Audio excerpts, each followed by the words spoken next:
అండి, మీకు ఈ విషయం తెలుసా? ఇది ఒక మాట కాదు, ఇది ప్రజల గొంతు.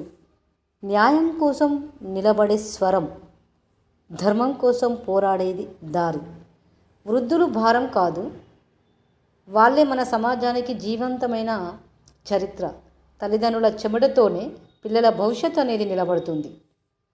ఏదే కానీ వాళ్ళ వాళ్ళ వాళ్ళే మన సమాజానికి జీవంతమైన చరిత్ర. వారి యొక్క చెమటతోనే పిల్లల భవిష్యత్తు అనేది నిలబడుతుంది. వాళ్ళను గౌరవించడం మన తొలి ధర్మం. విద్యార్థులు ప్రశ్నిస్తేనే దేశం ముందుకు నడుస్తుంది కదా. భయం కాదు, ఆలోచనకు చోటు ఇవ్వండి. స్వతంత్ర ఉద్యమకారులు మనకిచ్చింది కేవలం స్వేచ్ఛ కాదు, న్యాయం కోసం నిలబడే ధైర్యం. ఈ ఉద్యమకారులు ఏం చేశారు?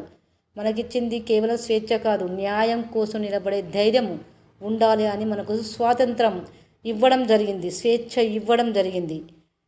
న్యాయం ఆలస్యం అవ్వచ్చు, కానీ మౌనం అయితే పాపం.